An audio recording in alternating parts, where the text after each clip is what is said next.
Bolton Borough is a beautiful place to visit. However, there is one particular place within it that is the most beautiful part of the borough and has been a tourist destination for over 200 years. At the heart of Smithills are Barrow Bridge Road and Barrow Bridge Model Village. This route takes you through the village and tells you about its industrial past, then along the forest and brook that surrounds it. You will also visit the famous Smithills Hall and its adjoining coach house. Entering this charming street with its unified rows of cottages will transport you to the period when the cottages housed workers' families. The conservation of this street is so realistic that you can almost imagine hearing the children playing on the road ahead. These houses were built closer to the mills to accommodate the large number of workers required. They portray a forward-thinking design of industrial accommodation intended to provide comfort and security for the families at a low cost. Notice the layout where each row's actually a cul-de-sac, simply named first, second, third, etc. The rows are characterised by their uniformity and the flatness of their facade. The windows are all supported by stone sills and lintels, with a similar design for the doors. To allow the workers quick access to the mill, a path with shallow steps leading down to Barrow Bridge Road was constructed. The houses in the middle of the terrace have 2 bedrooms, a reception room and a kitchen. These houses had no bathrooms when they were built, so each row was equipped with a stone enclosure used as a bathhouse. They are located at the end of the row. Some remains of these can still be seen, but it's a private street, so you'll need permission to see. Any house at the corner of a row is facing Basley Street and is double-fronted. These are larger homes. Each of the row's doors faces a path beyond a small garden used as an allotment. Today, despite some modernisation and renovations, these houses still show a lot of their original character and are all Grade 2 listed. Beasley Street sits atop a hill where several identical rows of cottages are located on the north side. Opposite them is a large house in an industrial style. This is Barrow Den House, formerly known as Barrow Dean House. It's a long 2-storey building with 11 windows per storey on each side. It was built as Basley Street Dean, or Dean, Mills Institute by Sir Thomas Basley to serve as a village institute for the workers at Dean Mill. Basley was an industrialist born in Bolton in 1797, who worked in the cotton industry, then built Barrow Bridge Model Industrial Village, along with Robert Gardner, from 1830. The institute was built in 1846 to serve as a learning centre for the mill's workers, with a library, and hosted various classes in the evenings. Later it also opened as a day school for the benefit of the workers' children. In the 1890s, when more formal educational institutions were established, it was converted into a laundry. It functioned as such until 1972, when the council bought it. This laundry has an important story to tell. Mr. Abraham purchased the house and converted it to a modern enterprise with the best facilities and workwoman team available, naming it the Institute Laundry. He had the mindset to employ deaf women. Mr. Abraham was involved in finding work for deaf students for many years. He found them to be very loyal and hard-working, but they had difficulty finding employment. When Abraham started the laundry, his idea was that his entire workforce should be deaf girls, working under suitable supervision. His manageress, whom he brought from London, could speak sign language to easily communicate with the workers. His venture turned out to be a great success and was reported in local newspapers. The building was converted into flats in 1993. The road leading up along Dean Brook is one of the most picturesque nature scenes in the Bolton Borough. The origins of Barrow Bridge date back to when the brothers Robert and John Lord opened a cotton spinning mill here. They also built 13 cottages for the managers and key workers, which still exist today. Their original mill was water-powered, and Dean Brook was used to power the mill. In 1830, they sold the mill to Thomas Basley and Rupert Gardner. The new owners demolished the existing mill and built a larger steam-powered mill instead.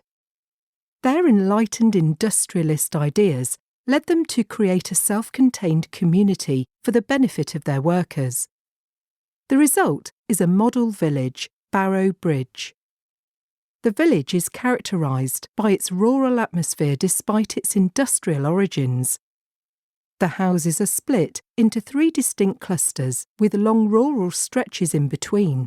The first one, on top of the hill, is the workers' model houses, along with the Barrow Bridge Institute. Further up the Barrow Bridge Road are the original 13 cottages built by the Lord brothers.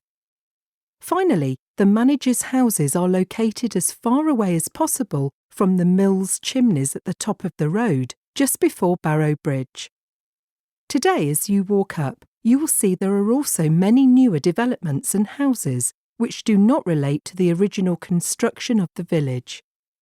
The village had attracted the attention of many people, including Prince Albert, who visited in 1851, and Prime Minister Benjamin Disraeli, who visited in 1841.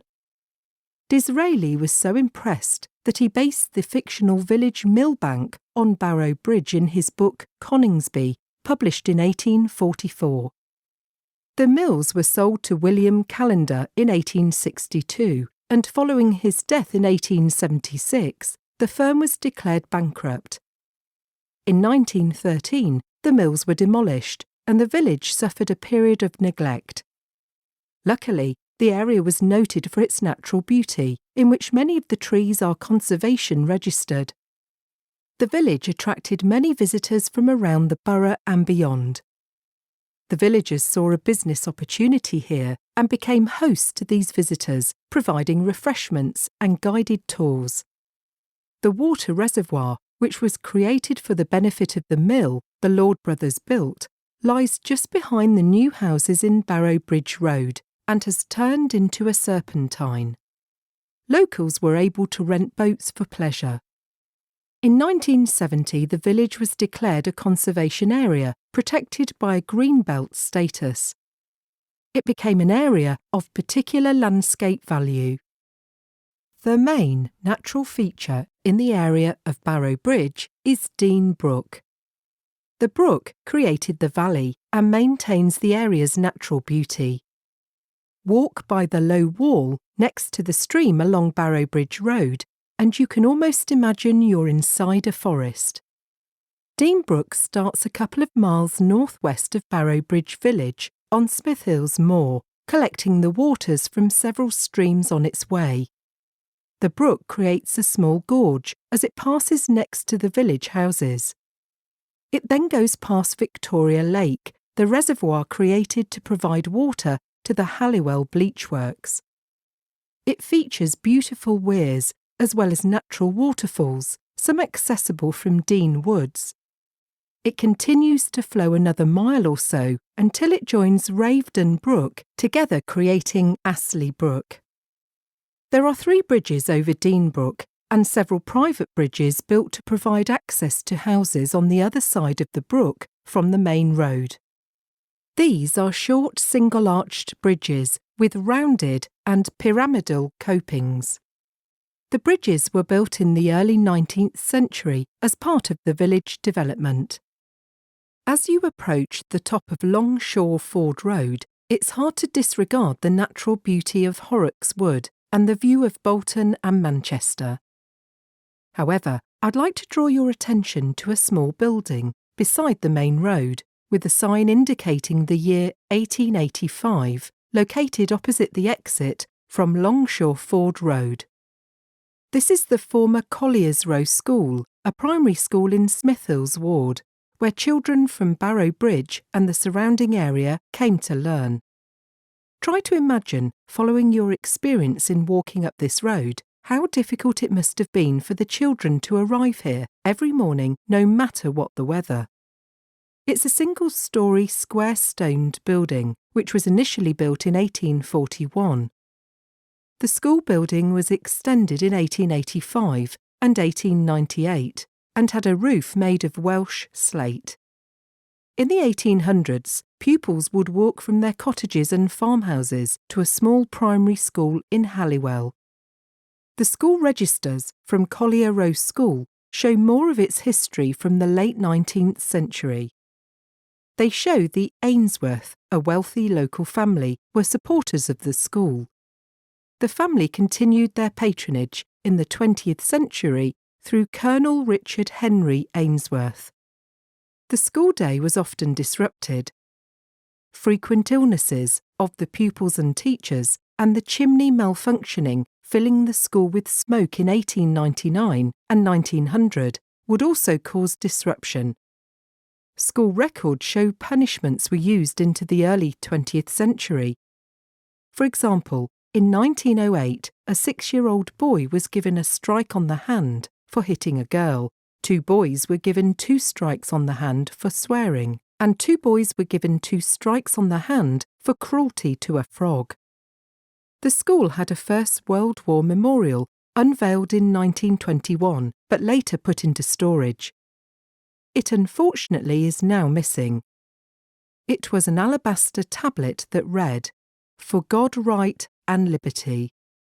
Those whose names are inscribed hereon are numbered among those who passed from the sight of men by the path of duty and self-sacrifice, giving up their lives that others might live in freedom. This tablet was erected by their fellow scholars, teachers and friends as a lasting tribute to their glorious memory.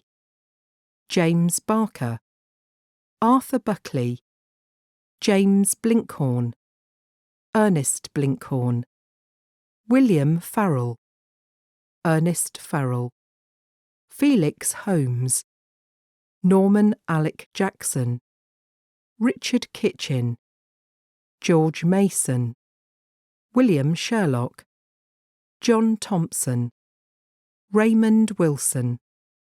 Their names liveth for evermore. 1914 to 1919. Mors Lanois Vitae. Collier Rose School was opened as a Church of England school in 1962, but the school was closed a decade later, in 1971. It is now a private house. The large, arched gate in the middle of a series of a connected complex of buildings does give away the nature of the place. Situated next to the main house, Smithills Hall, this is the former coach house and stables. During the recent modernisation project, all of them were redeveloped as residential properties. However, not long ago, Smithills Coaching House was a restaurant which was opened in 1966 by brothers Alan and Donald Clark. The original buildings date back to the 17th century, though. Smithills Hall itself dates to the 14th century and was owned by the Bellasyse family when the stables were added later. An asymmetrical plan of buildings surrounding a large courtyard, currently comprising of residential flats and a larger house on the west side, which served as the coachman's cottage. The gate is a stone structure with 3 wooden gables and a slate roof. On top of the centre gable is a small bell tower. It is probably the most prominent manor house in the Bolton area, and once you enter its grounds, you may see why. You can access the grounds when the house is open if you walk around the right-hand side, allowing you to see the house from the side facing the town. Situated on top of a hill with views of Bolton from the east yard, Smithills Hall is at least an 800-year-old manor house. So old, in fact, that the exact date of when it was built is unknown. The Radcliffe family bought the hall in 1335, while the first record of the word Smithill or Smithil, then, dates back to 1322. In 1369, the hall was passed down to William Radcliffe's son, Sir Ralph Radcliffe, High Sheriff of Smithills and MP for Lancashire. Smithills Hall remained in the Radcliffe family until 1485 and was passed to the Barton family, who owned it for 200 years. Robert Barton, the first to live in the hall, was a wealthy wool merchant. He added the west wing and the family's crest, or elements of which, including acorns and deer, can be seen around the house. It was then bought by the Bellasyse family in 1659. By 1801, the hall had fallen into disrepair. It was purchased by the Ainsworth family, who rebuilt the hall. 3 generations of this family owned the hall. George Devey, an architect, designed many of the improvements after Richard Henry Ainsworth inherited the hall in 1870. He also designed Smithills Coaching House and the cottage for the coachman nearby. In 1938, the Ainsworth family had no choice but to sell Smithills Hall. It was bought by Bolton Council for £70,600, which would be over £4 million in today's money. Later in the 20th century, Bolton County Borough used the hall as a council residential home and a day centre. In 1963, it became a museum, extending from the oldest parts of the building to the Victorian parts in the 1990s. By then, there was a renewed focus on the historical importance of Smithills, as the west wing of the hall was restored. Smithills Halls still open to the public with exhibitions, guided tours, as well as being used as a wedding venue. Bolton Library and Museum arrange special events celebrating various periods of the hall. One memorable event had celebrated the Tudor period with activities aimed at children. During that event, visitors sang traditional songs accompanied by a lute, a stringed instrument with a deep round back, and played skittles. Smithills Hall's said to be haunted and appeared on the ghost hunting TV show Most Haunted in 2005 and Great British Ghosts in 2012, when it appeared in the same episode as Hall i' the Wood. Of the many regular sightings of a ghostly nature at Smithills Hall, it's often the ghosts of the Ainsworth family that may be seen, including that of Colonel Richard Henry Ainsworth. An interesting story is linked to a sign you will notice outside the withdrawing room. It refers to the footprint of faith, which is said to have been made by Reverend George Marsh when he was questioned by Robert Barton in his role as justice. Marsh was accused of heresy, being a Protestant, in 1555. During the inquiry, Marsh forcefully stamped his foot on the floor to affirm his faith that a footprint was left on the floor. With a bit of imagination, you'll be able to see it yourself. The chimney at the corner of the junction of Smithills Croft Road and Moss Lane can be seen from miles away. Barrow Bridge chimney was the main chimney for Halliwell Bleach Works. Built in 1863, Barrow Bridge chimney stood 306 feet tall, over 93 metres, before being reduced to 206 feet tall, nearly 80 metres. But it's one of the tallest and oldest chimneys still standing in Bolton. There are also more reminders of Ainsworth Bleach Works in its ruins. These include several aqueducts and vats used for bleaching that can be seen in the car park for Moss Bank Park. Halliwell Bleach Works was opened by Peter Ainsworth in 1739 and was also known as Ainsworth Bleach Works. The Ainsworths were a very wealthy family in Bolton who specialised in bleaching cotton. The first Peter Ainsworth, born in 1713 and who died in 1780, was the founder. He was funded by his uncle, Robert Ainsworth, who was a lexicographer and the author of the Dictionary of the Latin Tongue. It passed on to his son Peter, who partnered with his only son Richard. Richard Ainsworth bought Smithills Hall and Halliwell Hall. Under his management, the bleaching process became more efficient, and he managed to expand the business considerably. Richard Ainsworth's son, Peter Ainsworth III, who was born in 1790, inherited Smithills Hall and much of the Halliwell bleach works. However, he was more focused on being a politician, justice of the peace, and gentry landowner, so he was inactive in the bleach works. He died in 1870 without children, leaving his estate to his nephew, Colonel Richard Henry Ainsworth, who eventually sold the bleach works. Bleaching works were specialist factories that were an integral part of the pre-treatment of cotton. Bleaching cotton is required because the natural cotton fibres contain undesired colourants that impair the final product's quality. It also makes the cotton easier to dye and stitch. The bleaching process involves washing the fabrics in sodium hypochlorite and later hydrogen peroxide. This breaks up the chromophores, pigments, responsible for colorization, making them unable to reflect light. This process requires the factory to be next to a significant source of water, in this case the Brook. The works created the Victoria Reservoir, located just behind the houses, to allow a more controlled water flow. The chimney stands next to it. The reservoir was later used for leisure, with visitors renting boats and relaxing. Moss Bank Car Park, which is where you may have parked your car, is situated next to a large and enjoyable park. Moss Bank Park was opened in 1928.